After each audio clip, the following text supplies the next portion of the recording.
Hey everyone, it's Sofa here, and welcome to another new format of our audio updates. This time I will be sitting down with our COO Jakub Nalej. Hello Jakub. Hey Sofa, it's good to hear you. Hey, great to have you here, man. So this week we are starting our exploration of our use cases, starting off with the gaming sector. And so we wanted to sit down with Jakub. And if you don't mind, Jakub, we'll just talk through a couple of questions that I know come up quite often and some things that I think the community might be quite interested in. So yeah, how do you feel about just getting stuck into some of those straight away? I will do my best. Let's move on. Awesome, great. So I guess the first question would be, what do you see as the most important focus for Metahero in the gaming sector at this point? Since the beginning of creating of this company, we had the idea that we would like to create a bridge between every gaming engine that we have currently on the market, and mostly this is our the most important focus that we are currently focusing. So hopefully one day, there will be option as a gamer, you will be able to have yourself in every game that you are currently playing. Wow. So this is the focus. Okay, awesome. So just being able to bridge between basically, albeit Unreal Engine or Unity, etc. Something that allows us to move through. It would be great to have any central application where you can see yourself and then move your body to any virtual entity. Awesome, that's great to hear. And I suppose one thing that I know a lot of people want to know is, are we in talks at this stage with any mainstream gaming studios about the integration of our avatars? Yeah, we are. We based our project on requirements that we gathered from the market from our initial cooperations. Wolf, as a company, has a great history with main gaming developers from the market, and we are still cooperating with them. Great, I guess we'll leave that at that for now. But I suppose that leads us to something, a wider question. How do you see Metahero affecting the gaming industry as a whole? So, my dream, and I think my teammates have the same. So we would like to deliver the new experience. Like you will be able to play yourself in any game that you will choose, and you will have any central place where your avatar will be stored, and you will be able to manage this any way you would like to. So affecting the game industry it will be the moment when you'll be able to play yourself in any game. Nice. So, great. Yeah.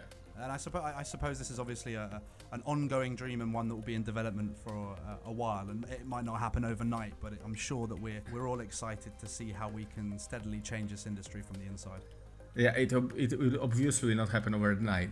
We are working at this since last years, I think, and everyone gave 100% of our lives. Mm-hmm. So, but I think we need like months to have the first use cases in this area. Great.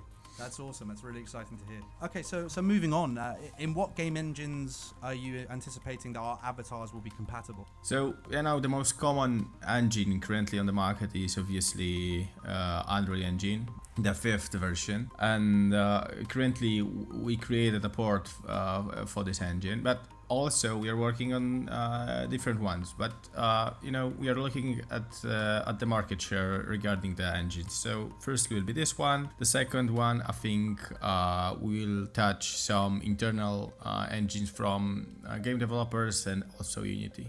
Okay, great. That's really exciting to hear. And I suppose, I know we've already touched on this, but when do you anticipate the first use cases or the first uses for our avatars within the gaming industry in general?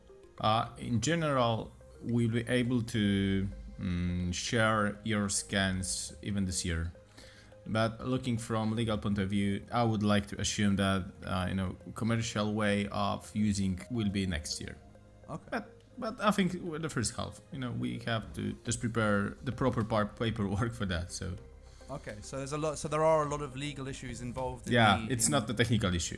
So what you're saying is that there are a lot of legal obstacles to overcome within sort of the realm of data transfer, I suppose. Personal data is that one of the things that is one of the biggest challenges for us to continue to work through? Yeah, because I think we are somewhere in the middle between personal data and let's even say financial data. So if you would like to store, in example, your credit card data, you have to deliver a lot of technical requirements that are given, in example, from Visa or MasterCard. In the personal area, I think you heard about GDPR and other familiar laws. So you have also passed a lot of technical agreements. So let's say this is a low problem, but we have to find the proper format to keep these scans secure. So this is the biggest issue. Got it. Security, of course, being At the first place. Yeah, incredibly important part of the project. Yeah. Okay, great. And so, just in terms of how our avatars transfer between these games, will the scans have the same, top of the end quality in every game, or will it vary depending on each game? It's 100% dependent on the engine that we will transfer these avatars. So because there is option that we will have connection with Minecraft or Roblox and stuff like this. And imagine having a very sharp avatar over there. It's not working, So yeah, sure. So it will be dependent on the engine that we are connected, and it will be tailored to the game that is fetching the avatar. Interesting, fascinating. That's really interesting to hear. So when you talk about, I know we joke about the idea of using something in Minecraft. Do you see a future where there is some sort of filter ability that allows avatars to move between even sort of differently animated worlds? We are working on this. Okay.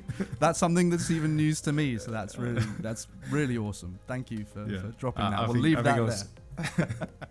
Okay. So in terms of the monetization of our scans in the gaming industry, where do you see that happening? And I suppose from a studio standpoint, where do you see them as benefiting from purchasing the rights to use these scans? We are doing our best, bring this functionality as soon as it's possible. From technical point of view, I think we'll be ready even this year. But also, as I mentioned previously, I would like to assume first half of the next year. Awesome, great. I think that's everything that we've got on the list for today, and there's tons of little bites and gold nuggets in there for people to enjoy and muse on, and I'm sure there'll be a lot of talk around everything that's been said. So thank you so much, Jakub, for dropping in today and for talking all this through with us. Thank you a lot. So I think hopefully hear you next time. Yeah, I'll see you next time. See you. Thank you.